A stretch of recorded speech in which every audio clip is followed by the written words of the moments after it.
found in a place to roam. Circus in a bubble, a place called home. There's a lot of interest. People want to climb. People have been seeing it. It's, with Netflix showing all the different documentaries and stuff, people know about climbing. People want to get involved with climbing, but there's no outlet for it. There's no ability for people to experience the sport or experience that community. So building a bouldering gym is actually my first stepping stone towards introducing climbing to the general public. You have small communities here of people who climb with small indoor walls, or some foreigners who come in who are existing climbers trying to figure out places to climb. Some very particular people here who go up to the mountains and do some outdoor climbing, but there hasn't been an outlet for introducing the sport to the masses. And this seemed like something I really want to introduce to the country. Personally, it changed my life.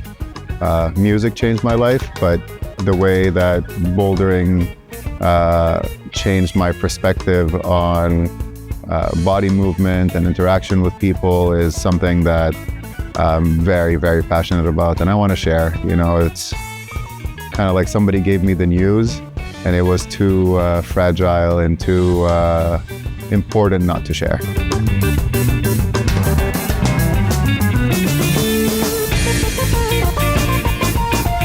Take into consideration that this is a pretty new environment, like the first climbing bouldering gym in Jeddah, very commercially approachable.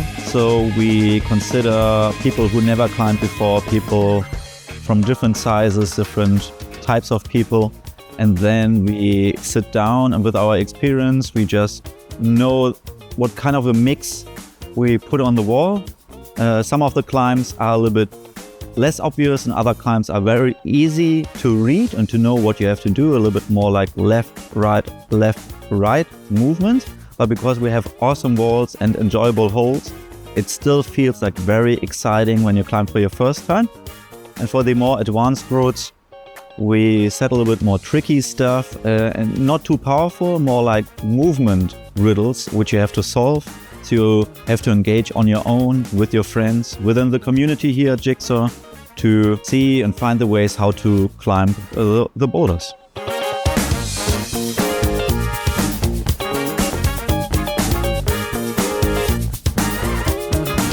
Climbing is an interesting sport. Some days you're going to feel defeated.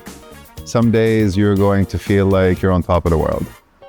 Obviously, the hope is that people feel like they, first of all, belong to a family. And what we're gonna hope is that Jigsaw family, that people feel like they are challenging themselves. So, we feel always that we have a lot of limitations within ourselves. This should be a place in which they can overcome the limitations they've set on themselves, and a way to kind of discover their capacities and their capabilities, and feel like they can do new things, and hopefully not only on the wall, but also give them the confidence to challenge themselves a little bit more, and to be included. It's very important for me here at Jigsaw that people feel like they're included, that they are not, we welcome everybody. We welcome all body types, all people with different interests, people of different ages, not children yet, but people of different ages. And we really want people to feel like, okay, this is a place that I'll always feel equal, and I'll always feel heard and accepted.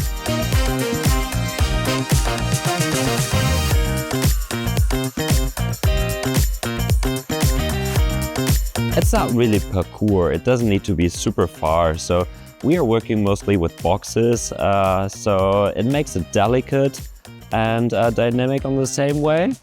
And also creativity can be totally different. It doesn't need to be drastic or spectacular all the time, right? We have a clear goal in mind.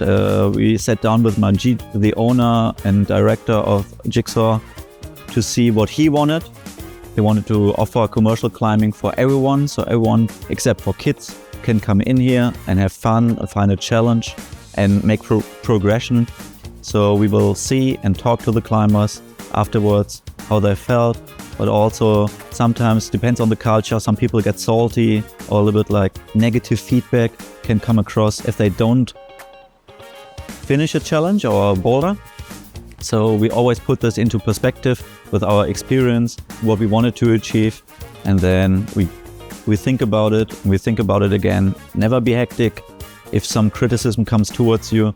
The only really important instant criticism or critique and action you should do is if something is harming or endangering health.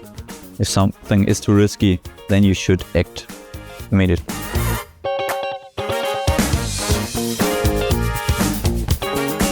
A lot of the time, so I've worked in construction for 15 years, and usually what we plan does not come out how it looks, or it doesn't look how we've planned it to look.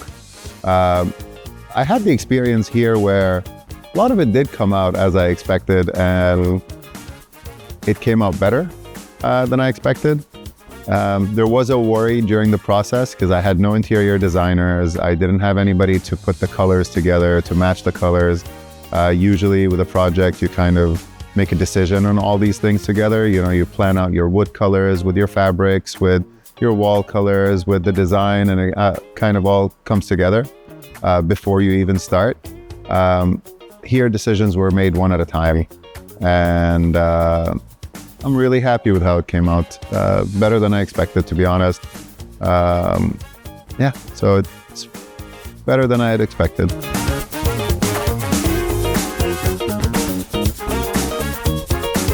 I do have my favorites. Most of the times I want to have something poking out of the wall. So probably I look at the colors and the contrasts. And most of the times it's a bigger hole, so it really gets some attention, I guess.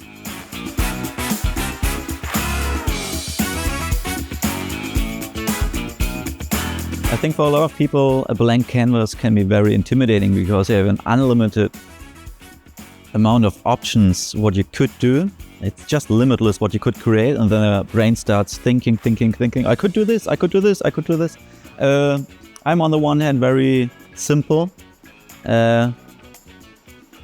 I'm not dumb, but I'm also not smart. So I just make a decision which feels good for my heart, then I stick with it. I think I've set on majority of panels ball angles already in the last over 20 years. So I just pick something what I feel like I like to climb, what other people also would like to climb, because I don't have to reinvent the wheel every time. It's always a new place, new culture, new environment. So I pick something what makes me feel good, what I know makes other people feel good, then I start with this. All my boulders tell a story. It's not always a positive story. No, jokes aside, inspiration can come from a lot of parts, right? Sometimes you have climbed something outside, you want to translate it into a bouldering gym. But also sometimes you have a dream and you want to figure out if it really works out, like a different type of move you haven't seen.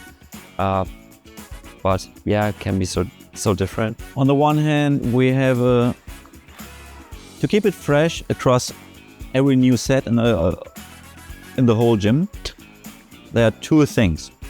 On the one hand, we suggested kind of like spread of difficulties for each mini sector we put up. So it can always change a little bit. Maybe it has on the one time 2 level 3 boulders, next time 3 level 3 boulders, but then 1 less level 4 boulders.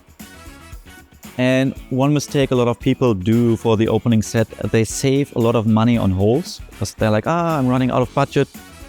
So can we order less holes? What we did here with Majid was not only thinking about the opening set, but also thinking about the future a little bit ahead. So we have a lot of new, fresh, unused holes still in the hole storage. And some of them some of them really fit really well into the pro or like into the overhang, or others of them make a really good and fresh addition onto the kilter board, for example. So new holes, a new spread of colors and difficulties, but still like always, almost like same, but different to the last sector before. So we keep all the difficulties, same, but different across the gym, but new climbs, new styles, new holes, keep it fresh, new ideas, new setters. So they have their restrictions and limitations regarding how many boulders they are supposed to set and how many difficulties, but regarding the colors and the whole style and the whole choices, they can do whatever they want.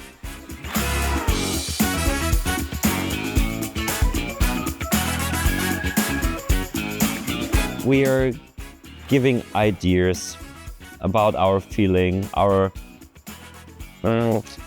grading routes is super difficult, especially like experience over the next climbers will tell the real grade.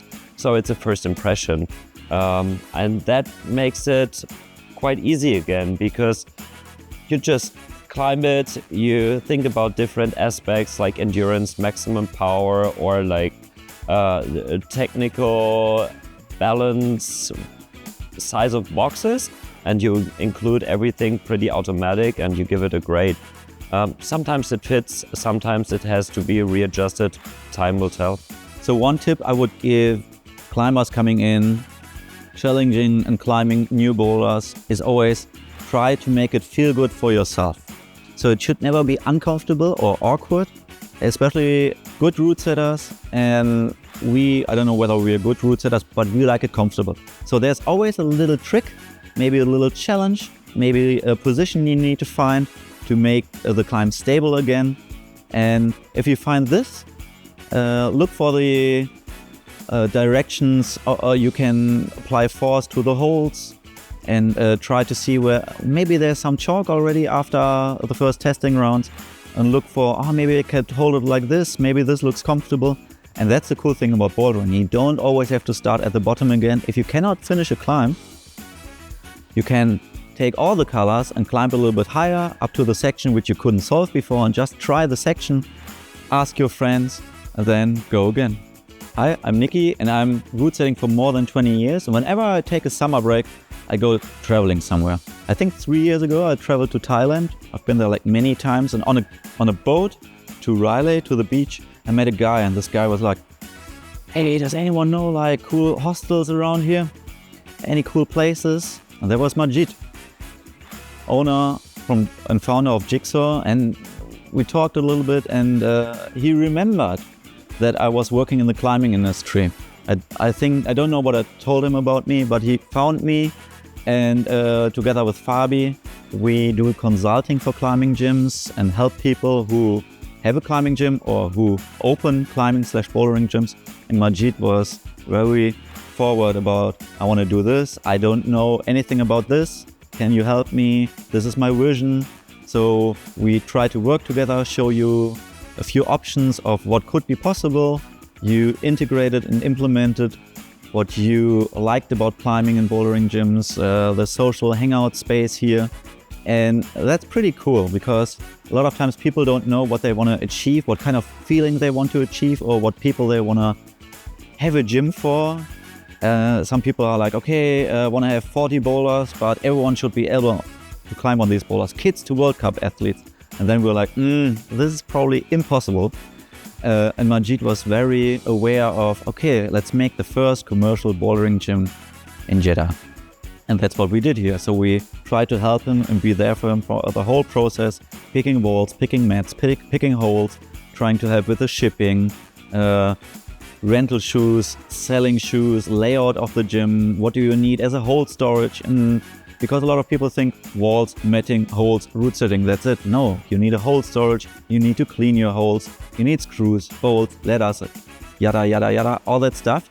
And also how to go forward after we leave, and then after we leave the gym, after we do the opening set and a lot of people have fun, how do we separate the gym in sectors, and what's a healthy amount of boulders to set, reset, tweak and test the day for your route setters and also for your customers to keep the challenges coming in. And now we're here in Saudi Arabia and we love it. I love the heat. I love the food. I love sugar. So there's nothing bad about this. I definitely have a lot of plans, but we're not sure in which direction it's going to go. I know that you usually want to, aim for the stars and hopefully land on the moon. So I have these grand plans of outdoor climbing hotel somewhere in the mountains in Saudi Arabia. I have plans of, having multiple gyms all across the country. I have plans of having a brand for outdoor gear one day, maybe. But I know that, you could have these directions, but you take one step at a time. And I know this is a stepping stone for something bigger. As for the next step, will probably be to address the things and the items that I couldn't do with Jigsaw. So as you can know, that this is not a very big space. I love kids. I love children. I'm not going to be able to accommodate kids in this gym. I personally really like lead climbing as well. I can't accommodate that in this gym. So I think this is a great stepping stone. And the next step will be a bigger scale gym that has the capacity to serve for children, has the capacity to have lead walls, and has the capacity to really service all climbing interests and forms and styles. And then from there, maybe another gym, and maybe one day our outdoor climbing gym.